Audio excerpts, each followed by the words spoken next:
যে 7টি মাসআলার কথা বলতে চাই শীত উপলক্ষে, তার ভিতরে প্রথম মাসআলা হলো শীত উপলক্ষে ওযুর মধ্যে আমাদের বেশ কিছু ত্রুটি হয়, যার কারণে অনেক সময় ওযু হয়ই না।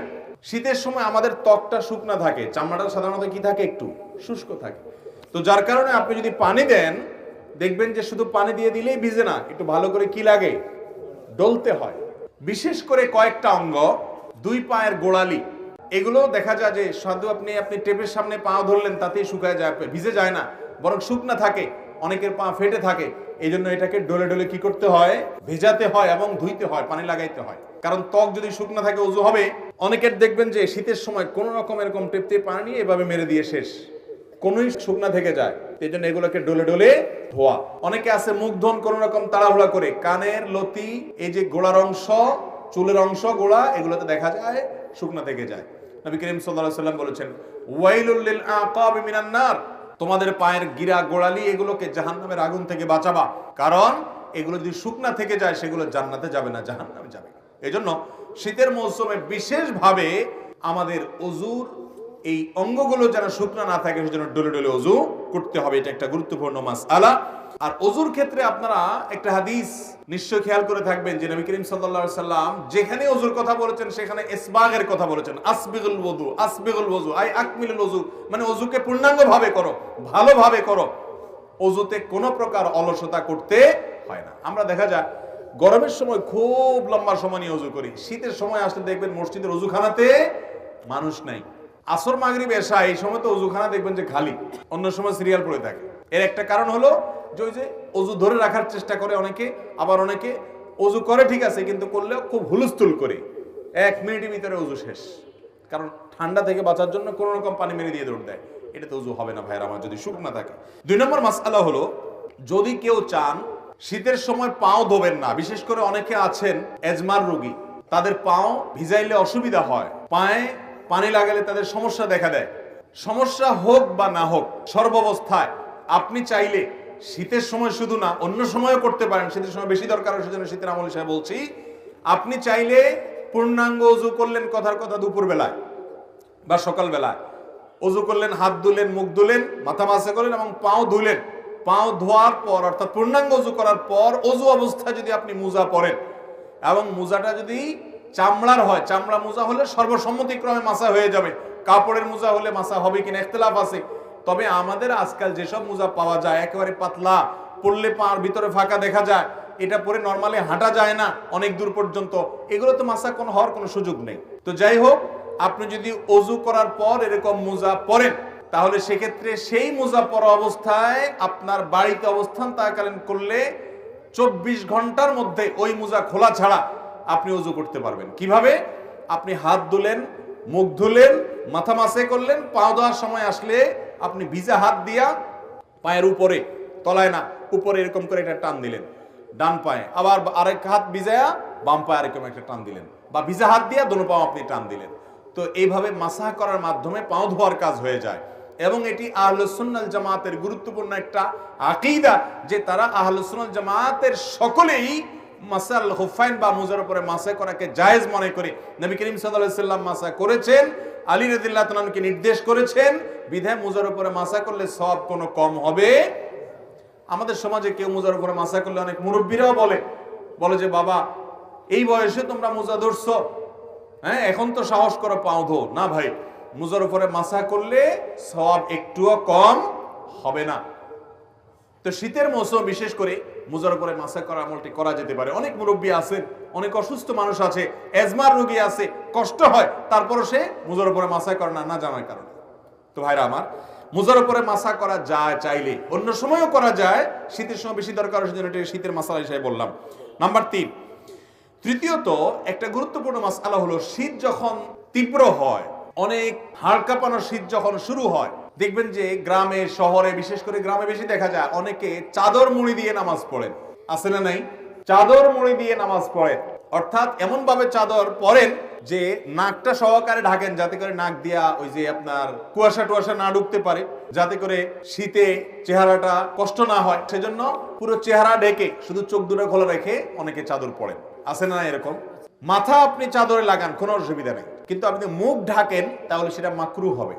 নবী করিম সাল্লাল্লাহু আলাইহি সাল্লাম মুখ ঢেকে সালাত আদায় করতে, নামাজ পড়তে নিষেধ করেছেন। অতএব শীতের সময় এই মাসআলাটা না জানার কারণে আমাদের অনেক ভাইরা আছেন যে এরকম পুরাটা মুড়ি দিয়ে নামাজ পড়েন। মহিলা হোক আর পুরুষ হোক, সকলের জন্য এক মাসআলা যে শীতের সময় হোক আর গরমের সময় হোক মুখ ঢেকে নামাজ পড়বেন না, নামাজের সময় মুখ খোলা রাখতে হবে।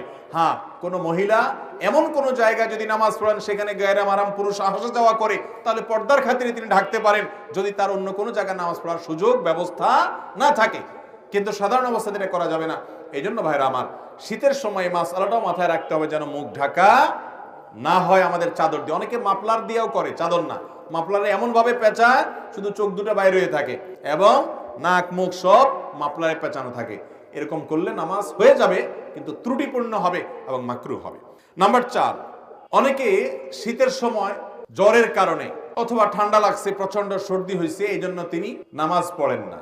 এখন কথা হলো যে আমার শীতের মৌসুমে জ্বর বা ঠান্ডা এমন ভাবে লাগছে যে আমি ওযু করতে গেলে অসুস্থ হয়ে যাব, তাহলে তার জন্য নামাজ মাফ কিনা? উত্তর হলো নামাজ মাফ না। তিনি প্রয়োজনে পানি গরম করে ওযু করবেন।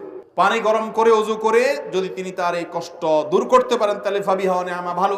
আর যদি না পারেন, গরম পানি করার মতো কোনো আয়োজন তার কাছে নাই এবং এত ঠান্ডা পানি যেটা ব্যবহার করলে তার অঙ্গহানি হতে পারে, অঙ্গ অবশ হয়ে যেতে পারে, অসুস্থতা দীর্ঘস্থায়ী হয়ে যেতে পারে, কষ্ট অনেক বেশি হতে পারে, সীমাহীন হতে পারে, অসহনীয় পর্যায়ের কষ্ট হতে পারে, এরকম মনে হলে সেরকম ঠান্ডা আমাদের দেশে খুব বেশি পড়ে না।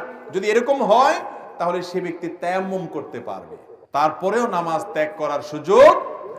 ইসলামের সবকিছুর বিকল্প আছে, নামাজের কোনো বিকল্প ইসলামে। আপনি সফরে আছেন, রমজানের রোজা রাখতে পারছেন না, অসুস্থ হয়েছেন, রোজা রাখতে পারছেন না, অসুবিধা নেই, অন্য সময় রেখে দিলে চলবে। নামাজের মধ্যে এটা চলবে? অসুস্থ আছেন আপনি, নামাজ অন্য সময় পড়লে হবে না, ওই অবস্থাতেই পড়তে হবে। দাঁড়ায় না পারলে বসে পড়বেন, বসে না পারলে শুয়ে পড়বেন। আপনি নামাজ হাত নাড়াতে পারছেন না, ইশারা করে পড়বেন, কিন্তু আপনাকে পড়তে হবে। মোহতারাম হাজিরিন, সেই নামাজ আমরা অনেকে পড়ি না, অনেকে অবহেলা করি। ইসলামের নামাজের চাইতে গুরুত্বপূর্ণ কোনো আমল আর নাই। আপনি অন্য কোনো আমল করেন বা না করেন, নামাজ না পড়ার কোনো সুযোগ আল্লাহ তাআলা আমাদেরকে বোঝার তৌফিক দান করুন। তাহলে ভাইরা আমার, 4 নম্বর মাসআলা হলো যে শীতের সময় জ্বর ঠান্ডা সর্দি যাই হোক না কেন, নামাজ ত্যাগ করা যাবে না, ওযু ত্যাগ করা যাবে না। প্রয়োজনে গরম পানি দিয়ে করবেন, প্রয়োজনে গরম পানির কোনো অ্যারেঞ্জমেন্ট না থাকলে আপনি তায়াম্মুম করবেন। গরম পানির কোনো ব্যবস্থা নাই, এটা জেলখানায় হতে পারে, বাসা বাড়িতে সবাই আশেপাশে চুলা আছে, চাইলেই গরম পানির ব্যবস্থা করা যায়, ফ্লাস্কে রেখে আপনি ওযু করতে পারেন। 5 নম্বর মাসআলা হলো, অনেকে জানতে চান শীতের সময় যে এই যে শীত বস্ত্র দানের কথা একটু আগে আমরা বললাম, শীতের সময়ের একটা গুরুত্বপূর্ণ কাজ হলো শীতার্ত মানুষের শীত বস্ত্রের ব্যবস্থা করা। এখন প্রশ্ন হলো যাকাতের টাকা দিয়ে শীত বস্ত্র দেওয়া যাবে কিনা? তো এর উত্তর হলো যাকাতের টাকায় শীত বস্ত্র দেওয়া যাবে ওই ব্যক্তিকে যে ব্যক্তি যাকাতের হকদার, তার শীত বস্ত্র কেনার টাকা নাই, তখন আপনি তাকে শীতের কাপড় কিনে দিলেন, যাকাতের টাকা থেকে এটা জায়েজ আছে। কিন্তু আমরা সুন্নাহ ফাউন্ডেশন থেকে বা আরো বিভিন্ন সামাজিক সংগঠনগুলো যে শীতবস্ত্র বিতরণের উদ্যোগ নিয়ে থাকে, সেখানে যাকাতের টাকা আপনারা দিবেন না। আমরাও বলি যে আমাদের এখানে কেউ যাকাতের টাকা দিবেন না, কারণ আমরা যখন বিভিন্ন এলাকাতে গরিব দুঃখীদের মধ্যে শীতের কাপড় দেই, তখন কে যাকাতের হকদার আর কে যাকাতের হকদার না, এটা এতটা বেছে বেছে দেওয়া সম্ভব হয় না। যার কারণে যাকাতের টাকা দিয়ে শীতের কাপড় দিলে আপনার জানাশোনা কোনো গরিব যিনি অবশ্যই যাকাতের হকদার, তাকে আপনি দিতে পারবেন, কোনো অসুবিধা নেই। নাম্বার 6, একটা গুরুত্বপূর্ণ মাসআলা হলো শীতের সময় অনেকে দেখা গেল শুধু চাদর গায়ে দিয়ে নামাজ পড়ছেন, তো চাদরের ভিতরেই হাতটা থাকে, হাত উঠানো, হাত বাঁধা, এই মুভমেন্ট করা, এই সবগুলো চাদরের ভিতরে করা, কারণ বাইরে করলে শীত লাগে। এই রোগটা আছে না নাই? এটাও হাদিসে পরিষ্কার ভাবে নিষেধ।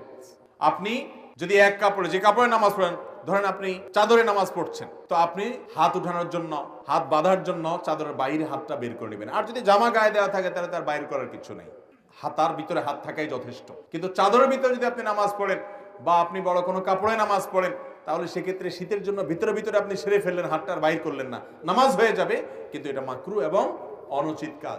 শীতের সময় এই কাজটা অনেক বেশি হয়ে থাকে, এটা লক্ষ্য রাখতে হবে। এটা 6 নম্বর মাসআলা। 7 নম্বর মাসআলা হলো শীত একটু বেশি হলে, গরমের সময় দেখা যায় গরম একটু বেশি হলে কিছু মানুষ দেখবেন যে শীতের মা বাপ 14 গোষ্ঠী তুলে গালি দেয়। দেখছেন আপনারা? গালিগুলো তো আর আপনাদের কারো অজানা না, আশেপাশে বিভিন্ন মানুষ দেয় না, মা তুলে বাপ তুলে, শীতের আবার মা বাপ আছে, সে মা বাপ তুলে মুখ খারাপ করে, লানত দেয়। তিরমিজির হাদিসে আসছে নবী করিম সাল্লাল্লাহু আলাইহি ওয়াসাল্লাম বলেছেন, কোন ব্যক্তি যদি এমন কোন বস্তুকে, আল্লাহর এমন কোন সৃষ্টিকে যদি লানত দেয় যে লানত পড়ার ক্ষেত্র না, তাহলে সেই লানতটা তার উপরে বর্ষণ হয়। ভাইরা আমার আগের বক্তা আলোচনা করছেন রাগ দমন করা নিয়ে। এসব ওয়াজ হয় না আজকাল, দরকারি ওয়াজ ভাই। রাগ দমন করতে হবে। অনেক নামাজি মানুষ কিন্তু বদমেজাজি আছে না নাই? দাড়িওয়ালা মানুষ সবই ঠিক আছে মাশাআল্লাহ, মেজাজটা এত বিশ্রী যে একজন ইমানদার এত বিশ্রী আচরণ হওয়ার কথা। অতএব ভাইরা আমার, শীতের তীব্রতায় বা গরমের তীব্রতায় কোন অবস্থাতে শীত বা গরমকে গালমন্দ করা, লানতান করা, অভিশাপ দেওয়া বা বাজে কথা বলা, এটা জাহেল মানুষের কাজ। ইমানদার তো শীত যত তীব্র হবে তার জাহান্নামের কথা তত বেশি স্মরণ হবে, সে তত আরো ভালো কথা বলবে, আরো বিনম্র হবে, আল্লাহর কাছে পানা চাইবে, বাজে কথা বলবে না। আল্লাহ তাআলা আমাদের সবাইকে এই শীতের মৌসুমে আল্লাহকে সন্তুষ্ট করার মতো আমলগুলো করে যাওয়ার তৌফিক দান করুন। এবং শীত উপলক্ষে যেসব মাসআলার ব্যাপারে আমাদের বিশেষ যত্ন থাকা উচিত, সতর্ক থাকা উচিত,